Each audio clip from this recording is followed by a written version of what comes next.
So nung time na nagkakilala kami ni Kuya Noli, So ayun, doon nagsimula yung Carrot Man dahil yung bahay ko sira-sira kasi nadaanan kami ng bagyo, hindi ko pa naayos, siyempre sirap ng buhay. Alas 10 ng gabi, tumawag sa akin. Rescuein mo nga ako dito sa sa boarding house kasi sinong naging inspirasyon mo mag-vlog? So magkano una mong sinahod sa YouTube? Ano sa tingin mo yung nabago sa buhay mo simula nung mag-vlog ka?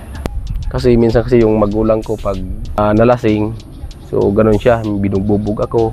Na may magkapatid pa pala akong nagmamahal. So naranasan ko sa syudad na mga lakal, matulog sa tabing kalsada. Siyempre, salamat lang kayo sa kay Idol Japper, wala talagang masabi, napakabait. Saludo ako kay Idol Japper. What's up guys? Welcome back to my YouTube channel. So for today's vlog, another interview. So kasama natin ngayon walang iba kundi si Carrot Man! Guys, tahimik pa siya kasi kinakabahan daw siya. First time. First time mo ma-interview? Oo. Oh, alright. So, kasali din siya sa pa-challenge ni Kuya Jeff sa 1,500 revenue. And magkano na nga ba yung revenue mo kahapon? Bali, ano na siya, 2,133. Grabe, 2,133. Hindi pa tapos ang challenge, hindi pa tapos yung 30-day. Pang number 2 ka, tama? Opo. Alright, so pang number 2 siya sa challenge ni Kuya Jeff. So, sa mga hindi nakakakilala kay Carrot Man, pwede ka ba magpakilala sa kanila? Yan. So, bali ako po, si Carrot Man, taga Burias, no? So, ituloy ko na ba yung Sige, ikaw, kung anong gusto mo So, sabihin. siyempre, yun nga, ay siyempre ako, hindi mo talaga ako, totaling noon na, yung mga vlog, bali sa akin kasi, nanood ako ng una, yung mga vlog, no? Nanood ako, tapos, ang inisip ko, yung mga vlog, na yun nga, yung may mga, yung may mga pinag-aralan, inisip ko, yun, mabuti pa sila, palagi lang ako nanood, tumatawa ako. So, nung time na nagkakilala kami ni Kuya Noli, so hindi ko talaga in-speak yun kasi unang-unang talagang pagkakilala talaga namin ay nagtrabaho ako sa sa concreting ng highway. So nagtrabaho ako tapos dumaan sila doon. Nagulat pa nga ako kasi so, sino kaya itong mga kasi bago rin daw makita ng ganun sa cellphone na napanood. Sino kaya itong ganito na dumadaan tapos nagbablog, tumatawa. Mag-isa lang. So, sabi ko, ano kaya itong na to? Naisip mo ba na parang loko-loko? Oo. Siyempre hindi talaga maiwasan na ganun talaga yung maisip ko. Kasi first time na makita ko dun sa Burias na ganun So wait lang. Oo. So, mamaya natin itanong yan. So, kinakabahan pa niya pero ang dami na agad ang sabi Ayan. So, yan, si Carrot Man ay taga Burias. Pwede ko bang maitanong kung anong totoo mong pangalan? Ako po ay si John Michael Piangco. Wow, John Michael Piangco. Inchik nga potpot. So, saan nanggaling yung Carrot Man? Ang Carrot Man kasi, dati kasi mahaba yung buko. Long hair yung buko dati. Tapos yung bali ang nagpangalan na po ng Carrot Man si Kuya Noli na sa channel ko. Kasi nagtaka nga din po ako nung pag-vlog sa akin ni Kuya Noli, marami nag-comment, "Uy, si Carrot Man yung sa Baguio." Hindi ko mga nakilala yun si Carrot Man kung sino yun Hindi ko rin nakakita yun. Andiyan pala si Carrot Man sa yung galing ng Baguio, yung daw ng nagdala ng carrot. Sabi ko, sino kaya yun? Tapos yung pagpangalan talaga sa akin si Kuya Noli. So, nagtitinda ka dati ng carrot or may dala kang carrot? Wala. Oo. Ba't sabi? Kasi kaya Carrot Man, gawa siguro ng buhok mo. Oh, yung buhok ko kasi dati, long hair, tapos kahawig daw ako ni Carrot Man. So, hindi natin kilala si Carrot Man. So, pero si Kuya Noli ang nagbansag sa kanya ng Carrot Man. Dahil daw gawa daw ng buhok niya tsaka kahawig niya daw si Carrot Man. So, sino kaya yun? Search ko nga. Di pogi yun si Carrot Man. Nung tawag na talaga sa akin na Carrot Man, sinulat ko talaga nung nagkaroon ako ng cellphone, tiningnan ko. So si Carrot Man talaga ay mahaba yung buhok. Tapos siya pala ay na GMA ba yun? Kasi si Carrot Man nasa kabundukan yun Tapos nagpalipad yata yung ng drone, nakita doon na may dalang basket na nakaano ng So ayun, doon nagsimula yung Carrot Man dahil kahawig daw siya ni Carrot Man. and si Kuya Noli ang nagbansa. So, ayan, paano mo nga ba nakilala si Kuya Noli? So, ito na po yung unang-una na paano kami nagkakilala ni Kuya Noli, no? So, dati pupunta ko doon kasi yung naasawa ko taga-bayan sa may pasignalan nila. Pero yung sa Burias, pero yung ano ko talaga, yung pinaka bayan ko talaga, Laurente, doon din sila nagtatambay. Ay nakapag-asawa lang tong taga-bayan, no? Kaya so yun nga, lagi kong pupunta doon, nakikita ko sila nagba-vlog, kasama nila si Jan Igor, si Paring Sprangtar, si Paring Jokes, kasama nila. Tapos nung time na yun, gabi. So sila, may na kasi yung signal pupunta sa bayan. Kaya ako galing akong laot. Tapos yung ano talaga, siyempre, hindi natin talaga rin maitago. Sabi pa nga nila, hindi natin maitago yung kahirapan. Pwedeng maitago yung kayamanan, no? Kaya yung ano ko, yung bahay ko, sira-sira kasi nadaanan kami ng bagyo, hindi ko pa naayos. Siyempre, sirap ng buhay. Kailangan ko pa maghanap buhay para mapaayos ko yung bahay ko. Tapos, yun pala sila doon sa may bahay ng kapatid ko kasi nabutas sila ng ulan. Doon sa Sumilong.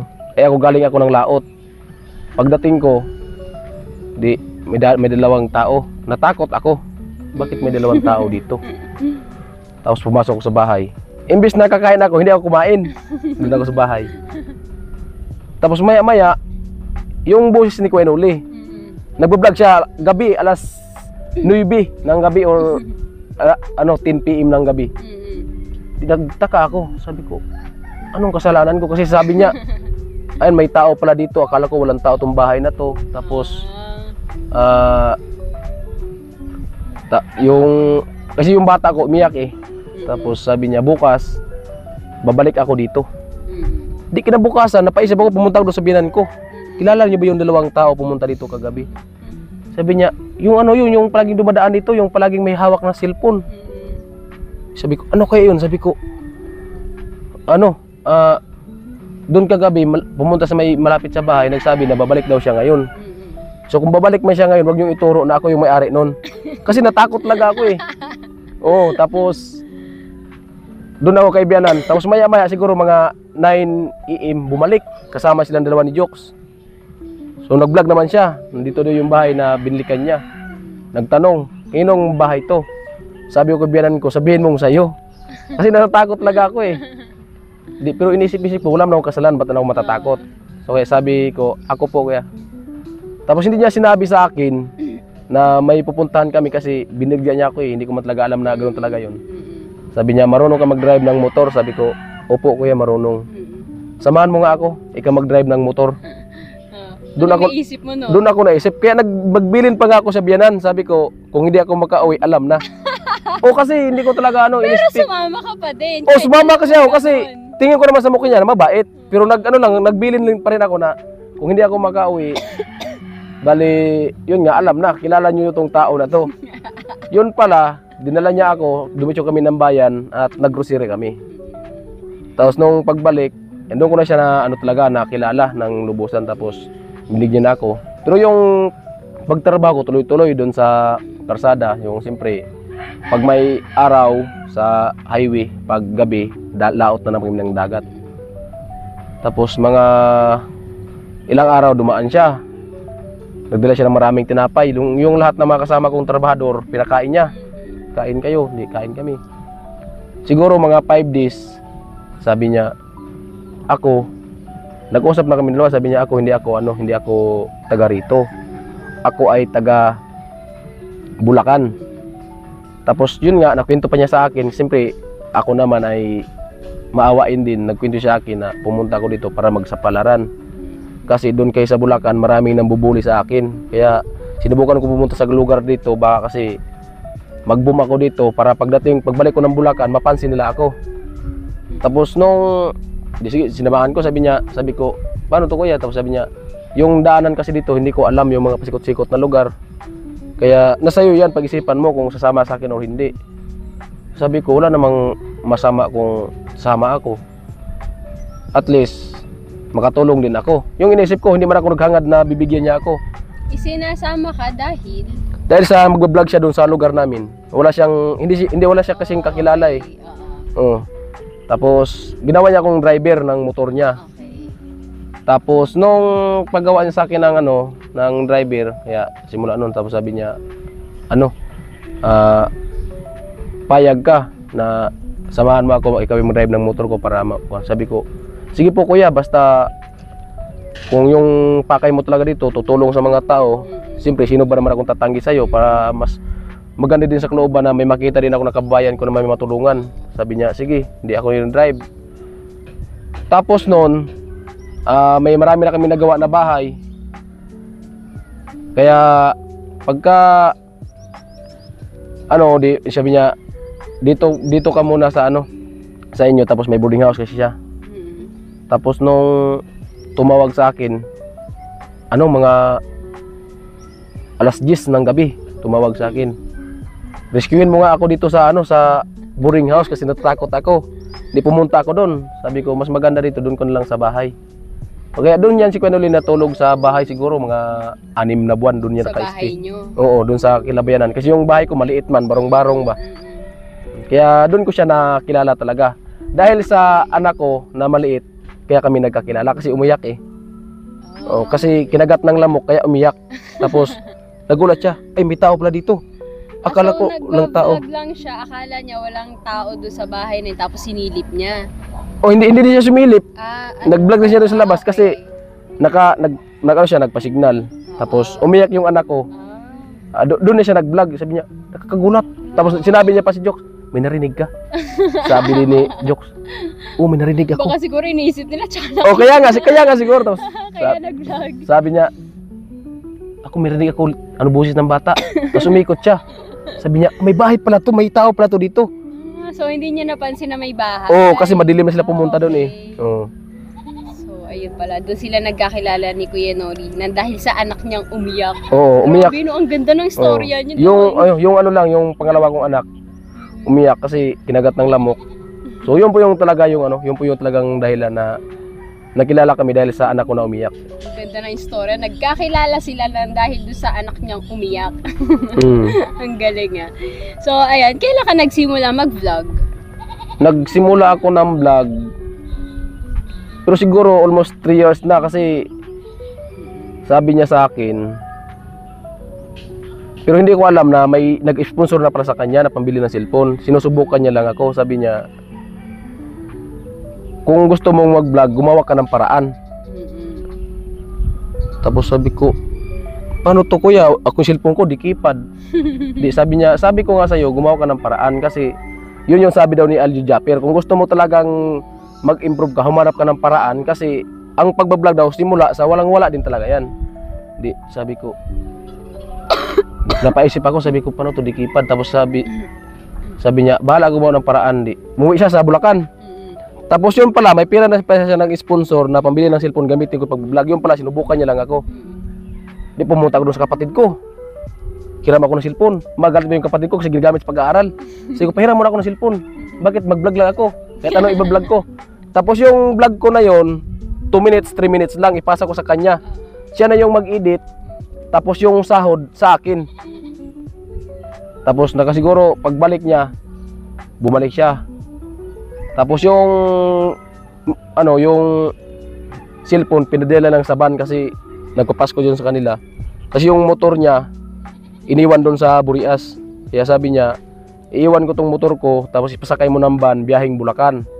Tapos kasi pagdating ng Bulacan, ipadala ko yung cellphone galing doon sa Bulacan, ipadala ko sa van. Salubungin mo lang dito. Yan. So umuulan na. Umuulan na talaga.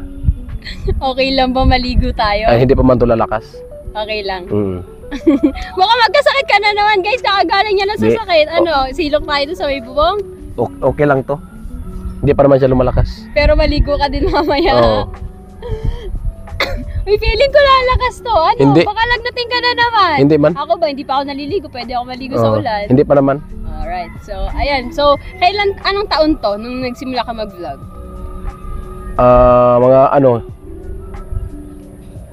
January 2000? 2002 yata yun, parang 2002. Kasi yung anak ko, 2022. Oo. Yan. Kasi 3 years na daw siya nagba-vlog. So, ayan. Sinong naging inspirasyon mo mag-vlog? yung naging impression ko talaga mag-vlog, tinitingnan ko kasi si Kuya Noli kasi siya man yung nag-ano sa akin kasi unang-una kinuha niya ako ng driver. Parang nakita ko sa kanya pero hindi ko talaga kaya na ano yung may umiyak kasi nung una talaga first time ko talaga makita na tulungan tapos umiyak. Tumatalikod talaga ako kasi napapaiyak din talaga ako. Tapos sabi niya, ganito lang Karotman. Tapos hanggang sa nagsabi sa akin, ako Karotman nung una ganyan-ganyan. Nagsapalaran ako dito. Tapos yung mga nakwento niya sa'yo, nakwento din yan sa akin nung sabi niya ganun-ganun. Kaya pag nagkwento talaga yan sa part na ganun, umiyak talaga yan. Umiyak pa nga yan sa akin eh. Kasi ganun daw kung hindi daw dahil sa kay ano sa kumpare niyang prankster, so wala siya dito. Kaya umiyak talaga yan. Kahit tanungin mo araw-araw pag ganitong ngayon na kwento ganyan, iyak talaga yan. Iyak at iyak mo, teka ulit-ulitin mo. Oo, iyak talaga yan. Malambot ang puso. Kaya nawalin ako sa kanya. Tapos sabi niya, kung gusto mong mag-vlog na sa'yo yan. Ay, binigyan na ako ng cellphone. Tapos sabi ko, pwede pala yung mag-vlog kahit walang pinag-aralan. Naisip ko ba? Kasi wala man talaga akong ano, kung saan pa, ano lang naman ako, grade 8. Sabi ko, kuya, paano to kuya? Di ba nung nanonood lang ako sa mga vlog-vlog. Tapos ngayon, pwede rin pala ako maging vlogger. Sabi ni Kuya Noli nga, pwede naman, nasa sayo yan kung decidido ka talaga. Kasi yung pagbablog talaga, hindi talaga ano yan. Araw-araw ka magkaroon. Kung wala ka talagang pagsisikap, hindi ka rin magkakapira. Tapos nung ano na yun din, ang nagawa sa akin ng channel si Thinking Body. Yan, shout out kay Thinking Body, ginawa na ko ng channel. Tapos simulan pag-upload. Tapos sabi ko, ano to kuya? Siya, huwag kang mag-alala. Basta nandito lang ako. Yes. Oo. So, tanda mo pa ba kung kailan ka unang sumahod sa YouTube? At kung okay lang, kung magkano ang una mong sinahod sa YouTube? Yung sinahod ko, tanda ko, pero hindi ko na alam kung anong buwan yun, anong taon. Okay. So, magkano una mong sinahod sa YouTube? Ang una ko talagang sinahod sa YouTube ay 14,500. Yung unang sahod ko talaga. Kasi medyo maganda-ganda pa yung views nun sa Burias eh. So, di ba nga nabanggit natin nakasali ka sa pa-challenge si Kuya Jeff. So, pwede ko bang maitanong kung para saan mo gagamitin yung sasahurin mo sa challenge na ito? So, ayan po. Bale, yan po talaga ay isa din po talaga yan sa laking pasasalamat ko kay Idol, ang pinuno ng Sword, no? Sa, yun nga, sa pagbali sa akin sa challenge. Kasi gawa ng yung sahod talaga namin dito, sa totoo lang, kung sa ano pa, sakto lang naman. Minsan makasahod. Pero yung pag nandito kami, tuloy-tuloy yung sahod, pero hindi talaga ganun kalakihan. So sabi ko nga, napapaisip ako na marami na kaming napagawa ng bahay. Marami na akong natulungan din na bahay na paggawa. Pero samantala yung bahay ko, hindi ko pa napagawa kahit ano. Kaya nung time na sinali talaga ako ni Idol Japper, so laking pasalamat ko talaga kasi yung maging mapira ko sa challenge, so para po talaga yan sa ipapagawa kong bahay. Kasi siyempre may ano na ako doon, may mga materials na ako, pero kinulangan ko sa budget. Kasi yung sahod ipon ng konti, tapos para sa pamilya, kaya konti-konti hanggang sa yun, nakaipon tayo ng konting ano, materialis. So ang sasahurin niya ay ipapagawa niya ng bahay nila doon sa Burias. Mm. Tama. So matanong ko lang sa mga hindi pa nakakaalam, may sarili ka na bang pamilya? Meron. May asawa at anak ka na? Meron na. Ilan ang anak mo? Ano, bali, dahan-dahan pa lang 4. Dahan-dahan pa lang. Tapos ilang taon ka na ngayon? 27. 27, meron na siyang 4 na anak. So, ayan. Di ba isa ka sa Team Pahuway? So, pangarap mo ba or naisip mo ba na mapasama ka sa Team Pahuway or sa team ni Kuya Noli? Naging pangarap mo ba na mapasama sa team niya, sa community niya? Sa unang-una, yun nga, sa unang-una, hindi ko pa talaga pinapangarap yan. Pero nung nagkakilala na kami ni Kuya Noli, kasi ako talaga yung pinakauna eh. Okay. Ano pa lang siya, bali 36,000 subscriber. Kaya ako yung pinakaunang nakilala niya. Kaya marami na kaming team na nagawa. sa dati sa Team Yoyo. Tapos hanggang sa naging Team Pahuay. So, yan. Kamusta naman yung pamumuno ni Kuya Noli sa team nyo? So ang masabi ko lang sa pagpamumuno ni Kuya Noli, so ganda talaga ng pamumuno niya. Kasi wala kang masabi sa kanya. Kaya si Kuya Noli kahit alis ako, alis babalik, okay lang sa kanya kasi mabait talaga si Kuya Noling mabait talaga si Kuya Noling pinuno, no? Nai-inspire kayo sa kanya mag-vlog dahil din sa mga nakikita nyo sa kanya? Oo, kasi una, yung upload ko, isa lang, okay na yun, dalawa. Tapos sabi niya, kung focus ka talaga sa pagbablog, yung iniisip mo talaga, yung gawin mo na yung career, yung pagbablog mo, kulang yan yung upload mo na isa, dalawa. Kasi isipin mo, sabi niya, ako nga, kahit ganito yung edad ko, uma-upload pa nga ako ng 5, 4. Sabi ko nga, oo nga no. Di kaya, yung sa mga sabi niya, kaya unti-unti yung inisip, sabi ko, subukan kaya natin na ganitong upload. Pag gano'n na upload pala, kung maganda-ganda yung views, maganda-ganda yung pumapasok. Kaya simula talaga yun, maganda-ganda yung upload namin. Minsan may 3, may 4. So yun nga, lupit talaga na pinuno si Kuya Noli. So, ano sa tingin mo yung nabago sa buhay mo simula nung mag-vlog ka? Yung una-una, siyempre, yung nabago sa akin, kasi yung una talaga, medyo sutil ba? Ang unang sa akin yung nabago, yung ugali na pakikisama. Ayun yung sabi ni Kuya Noli. Sabi niya sa akin, sabi niya, Karotman, kung mag-vlog ka, yung ugali, dapat malawak yung yung pasensya, tapos mapakumbaba ka. Tapos yun, hanggang sa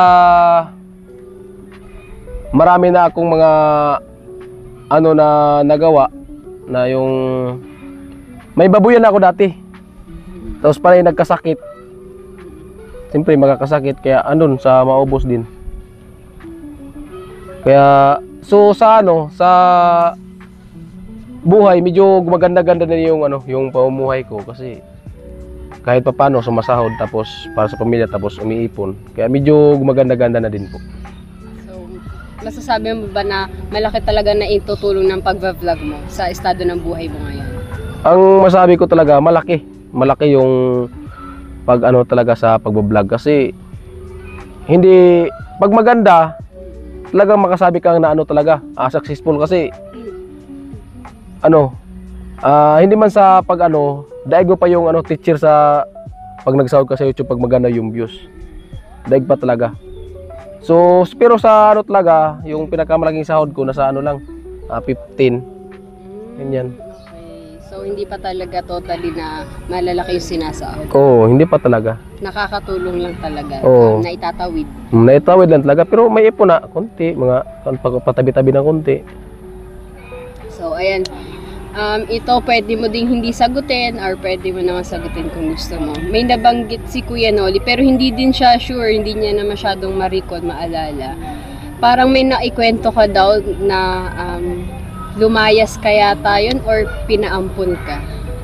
Oo, kasi yun nga ay yung time na yun kasi lumayas ako dahil sa yun, hindi kayo magkasundo ng pa ako nun, binata pa ako nun nung kwento na yon.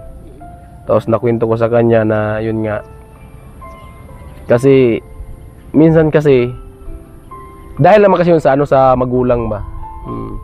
Kasi minsan kasi yung magulang ko pag nalasing, so ganun siya, binugbubog ako. Tapos hanggang sa ginamitan pa ako ng patalim. Kaya yun, ang sakit ng ginawa sa akin yung time na yun. Kaya doon ko naisip na na mas maganda pa siguro na patayin kasi ibang tao, wag lang patayin na sarili mong magulang. Kasi almost 3 years ako sa Manila, hindi ako umuwi ng Burias. Hindi din alam kung nasaan ako. So sa tingin mo, hinahanap ka naman nila ng mga panahong yun? Nung time na yun, pero may cellphone akong dala, tapos hindi ko talaga hiningan sila ng number. O kasi, bago kasi ako umalis, nabihan ako na na kung aalis ka, huwag mo nang isipin na may magulang ka pang babalikan. Kaya sinabi niya pa na yung na kung halimbawa kung mamatay din ako, doon lang tayo sa langit magkikita. Sabi ng tatay mo. Sabi ng tatay ko sa akin. So yan lang po yung yung kwento po talaga ng ng buhay. Wala pong masama kung siyempre naman talaga. Talaga pinagdaanan niya. Oh, talagang pinagdaanan ko talaga yan. Oo. Tapos nung time na yon, naiyak lang ako kasi hinahanap na ako ng mga kapatid ko. Kaya doon ko naisip na kung kulang man yung pagmahal sa akin ng aking magulang, doon ko naisip na may mga kapatid pa pala akong nagmamahal.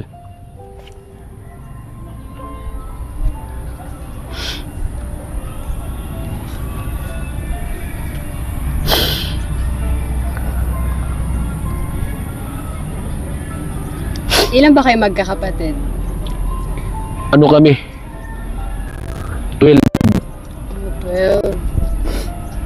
Tapos, lahat ngayon, may contact kayo lahat nun? Oo, ako may mga kontak ko sa kanila kasi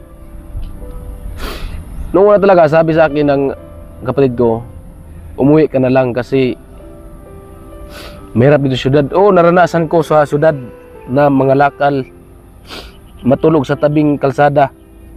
Kaya yung mga tao ngayon na makikita ko na ganyan-ganyan, so may isip ko yung pinagdaanan ko. Kasi wala akong mapupuntahan, nakarating ako ng Pampanga na wala akong kasama. Kasi yung sinabi sa akin parang tinanim ko talaga sa dibdib ko. Kaya kahit saan man ako maglakad, wala na akong takot kasi ang inisip ko kung ang sabi sa akin kung mamatay daw yan. Tapos sabi, wala na akong pabalikin. Kaya yun, kung hindi lang dahil talaga sa kapatid ko, hindi talaga ako babalik. So, simula nung naglayas ka, tapos nung first time mong bumalik sa Burias, tapos nakita mo ulit sila, anong naramdaman mo nun? Tapos unang-una, pagdating ko, tapos hindi ko kasi alam na hinahanap na din nila ako. Tapos nung binigyan ako ng kapatid ko ng pira, pumunta ako ng Bulacan. Binigyan ako ng pira pamasahe, tapos sabi ko, sige. Pero ang plano ko talaga, hindi ako uwi. Kasi parang naitanim ko na sa puso ko na ganun yung sinabi sa akin . Tapos para diskarte ng kapatid ko para uwi talaga ako, bumili ng mga daming grocery. Bumili siya tapos ipapadala niya sa Burias. Kaya kung hindi ako uwi ng Burias, saan ko may ilagay yung mga grocery na yun? Kaya yun talaga yung na yun, pero binigyan ako ng pamasahe hanggang bayan lang. Naglakad pa ako, dala ko yung mga karton. Wala akong hapunan, wala akong agahan kasi ang layo ng biyahe, galing pa ng Bulacan . Wala akong kain-kain simula pagsakay. Pero pagdating ko doon, yung magulang ko, wala doon. Yung nanay ko, mabait sa akin. Kahit hindi ako nun. So, nung bumalik ka sa Burias, nagkita na ulit kayo ng tatay mo? Oo, nagkita kami. Pero yung niya talaga sa akin, yung galit niya sa akin,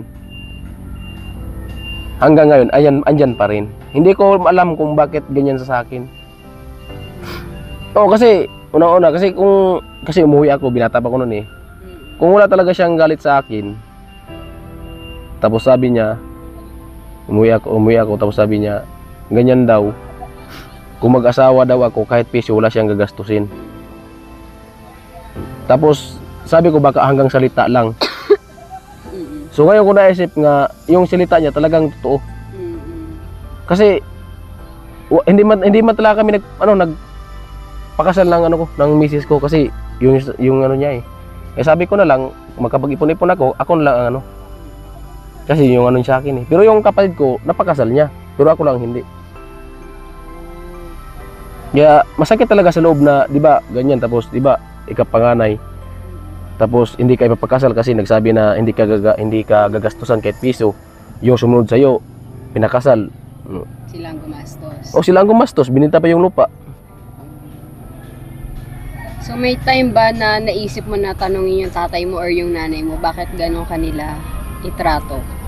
Di yung nanay ko, naitanong ko, sabi ko, ba't gano'n na anak nyo naman ako. Sana hindi nyo lang ako binuhay kung ganyan lang yung pagtingin nyo sa akin. Sinabi mo yun sa nanay mo? Sinabi ko sa nanay ko, tapos sabi ng nanay ko, sa akin, wala man problema. Kasi yung nanay ko kasi, takot sa papa ko. Takot siya, kaya sabi niya, wala akong magawa kasi kung gagawin ko man, humahadang daw yung tatay ko na ganyan-ganyan. Pero yung tatay ko, hindi ko pa naitanong na bakit ganyan siya sa akin. Wala kang lakas ng loob tanungin. Oo, kasi pag naano kasi yan, pag naitanong ko yan sa kanya, tapos para kasi parang yung sama ng loob ko, parang naitanim ko na talaga. Pag nagalit kasi yan sa akin, lalo na yung ginamitan niya ako ng patalim. Kaya pag lumapit ako sa kanya, tapos malakas yung boses niya, parang parang ma-high blood ba. Takot ka sa tatay mo? Nung una, takot talaga ako. Kasi mabuti kong palo lang. Gamitan ka pa ng patalim. Tapos paglasing may suntok, may sipa ka pa. Kung may message ka sa tatay mo, pwede bang sabihin mo sa kanya dito? Yan ang masabi ko lang sa kanya, sana magbago na siya at sana kung ano man yung ginawa niya sa akin, sana wag niyang iparana sa mga kapatid ko. Kasi ang masabi ko lang, pag yung naranasan ko na oras iparana niya sa kapatid niya, pasensyahan talaga kami. Handa kang ipagtanggol yung kapatid mo kapag ginawa niya yun sa kapatid mo? Oh, siyempre kasi ang gusto kong mayari, yung naranasan ko, hindi na maranasan ng mga kapatid ko. Kasi hirap. Hirap na para kang aso na walang patutunguhan. Lumayas ka nang wala kang kabaon-baon, naranasan mo mga lakad. Oo, kasi wala man akong doon. Wala pang yung mga kapatid kong ibang-iba, wala pa sa Manila. Tapos siyempre ayaw ko man pumunta doon sa kanila kasi may mga pamilya na sila yung iba. Kaya tiniis ko na lang na minsan pumunta ako sa Kalakal, minsan sumasama ako sa mga tambay. Hanggang sa pagmabutan ng gabi, doon ako matulog sa kilid ng kalsada kasi wala man talagang matutuluyan. Hanggang sa nung malaki-laki yung edad ko kasi lumasa ko na sa mga 13, 14. Tapos nag-15 ako, nagsimula na ako magtrabaho ng construction. Kaya tinaguyod ko na lang yung sarili ko. Grabe, no? Iba't ibang interview, iba't ibang kwento ang naririnig natin. So grabe pala din ang pinagdaanan sa buhay ni Carrotman. Ngayon ko lang lahat naririnig yung mga to. And ayan, hanga ako kay Carrotman dahil hindi mo naman naisip na gumanti sa tatay mo. Hindi, kasi hindi man ako naisip na gumanti kasi sa kabila ng lahat ng ginawa niya sa akin, hindi ko naisip na gumanti kasi kahit papaano magulang pa rin natin. Kung gusto akong patayin, wala akong problema, pero hindi ko talaga kayang gaganti kasi magulang ko siya. Kung wala siya, wala din ako. Pero tiisin ko na lang yung mga mga resita na ganyan-ganyan. Ayan. Grabe, napakalalim pala ng sugat sa pamilya ni Carrotman sa kanyang tatay, sa relasyon nila ng kanyang tatay. So ayan, dumako naman tayo sa misis mo. So may misis ka na, 'di ba? So ilang taon na kayo nagsasama? 7 years. 7 years na. So 20 years old ka pa lang nung nagsimula kayo. Tapos meron kayong 4 na anak. Hindi, nasa ako kasi 25 lang ngayon eh. Sa mga 18. Akala 25 ka pa lang. Ay 27. Oh, 27 ka na. Di 2025 lang tayo ngayon eh, 2025. Ay nasama na pala ako. 20. Oo, 20 years old ka pa lang nun. Tapos ayan, may dumating ba na time na katulad kay Kuya Noli na nag-away kayo ng misis mo dahil sa pagbabago? Meron talaga maiwasan siguro sa pamilya na ganyan kasi isa talaga unang-una lalo na pag yung kapos ba sa sahod. Kaya minsan pag nagbablog ka na ganyan, pag nagbablog ka parang wala ka talaga sarili kasi marami kang iniisip. Eh sabi ko, iba talaga yung mag-vlog, yung may pamilya kaysa sa binata. Kasi yung binata, walang iniisip yun eh, na ganyan-ganyan, walang magalit yun. Kasi nung una talagang punta namin dito, yung minsan sinasahod ko, kunti lang, ay magpadala ko doon. Maubos na, tumawag sa akin. Eh wala naman ako ibabigay kasi hindi naman to arawan, hindi naman to lingguhan. Buwanan yung usapan nito eh. Sabi ko, anong gagawin ko nito? Ganyan-ganyan. Sabi, paano yan? Umuwi ka lang dito kung wala na palang sahod, ganyan-ganyan. Di, sabi ko, di kung uwi, di uwi. Magpaalam na ako, uwi daw ako, di uwi lang ako. Tapos kung paano yung pag-vlog mo, sabi ko, itigil ko na lang kasi pinapauwi na kasi ako, bahala na. Magtrabaho lang ako sa balik ko, sa dati kong trabaho. Kaya pumunta na ako ng Maynila. Tapos pagdating na Maynila, tawag na naman. Tapos sabi niya, mabuti pa siguro mag-vlog ka na lang. Sabi ko, ano ba to? Parang hindi ka maintindihan. Palagit lang kami nag-aaway minsan sa yung time na ganyan, siyempre pang budget sa bahay. So ayan, sana maging katulad din siya ni Kuya Noli, yung kwento niya ba na ganyan, na inaaway siya ng pamilya na dahil kulang sa sahod. Sana dumating yung time na malalaki na yung sahod mo, na hindi na iisipin ng asawa mo na ipatigil ka sa pag-vlog dahil kulang yung sahod mo. Sana dumating yung time na sobra-sobra yung sasahurin mo para sa isang buwan nyo na pamumuhay. Kasi minsan pa nga sumasabi pa, pag lalo na pag yung ganito, sa mga panahon, sabi ko, mag-ingat ka dyan kasi may bagyo. Sumasabi pa yan, okay lang naman kami dito, ikaw dyan ang mag-ingat. Sabi ko, hindi kasi yung bahay, di ba? Yung bahay. Sabi niya, okay lang yan kasi tanggap naman ito kasi yung iba na pag nagawa mo sa atin, hindi mo nagawa. May sinasabi pang ganun. Oo, ganyan eh. Sabi ko, ganyan lang yan ang panahon. Pero malapit na yan, malapit na niya yung maipaayos dahil pag sumahod siya sa challenge, siya pa-challenge si Kuya Jeff. Kaya yan talaga yung yan talaga yung pinakamalaking pasasalamat ko. First time ko talaga makasali sa challenge, first time ko din makasahod ng ganyan. So ayan, last, kung may mensahe ka man kay Kuya Jeff. Yan, at siyempre maraming salamat sa pinuno ng Sword, talagang napakabait. Mapabuka naman o mapaburias, wala talaga ibang masabi kay Idol Japper, napakabait mo dol. Yan, saludo talaga ako sa iyo kasi nung sa Burias, sabi niya sa amin, mag-vlog kayo, walang problema yan kahit hindi ako makapag-upload, basta kayo makapag-upload kasi wala nang problema sa akin yan. Tapos ganoon din sa Bukana, nung pumunta kami doon. Tapos sabi niya, ilan na ba yung revenue mo? Sabi ko, konti lang dol. Sabi niya, wag kang umuwi ng Burias hanggat hindi ka makasahod ng 50,000. Eh, siyempre may mga kasamahan kami na uuwi na, kaya siyempre uwi na din ako. Kaya siyempre, salamat lang kayo sa kay Idol Japper, wala talagang masabi, napakabait. Saludo ako kay Idol Japper. And last, sa mga sumusuporta sa iyo ngayong challenge. Yan, at siyempre sa lahat ng nagsuporta kay Karotman, maraming salamat. At siyempre, so napaiyak na kanina kasi yun nga, matagal na talaga yung dinala ni Karotman sa dibdib ni Karotman. Hanggang ngayon dinadala ko pa talaga yung mga ganyan na salita, Kaya minsan nakaupo ako, minsan bablangko ako kasi yun yung talaga yung iniisip ko eh. Minsan natutulan lang ako na ganyan. At yun, thank you talaga sa suporta kay Karotman sa challenge. Ayan. Alright, so ayan, hanggang dito na lang ating vlog. Maraming salamat kay Karotman sa pagpayag na maikwento ang kanyang kwento. Ayan.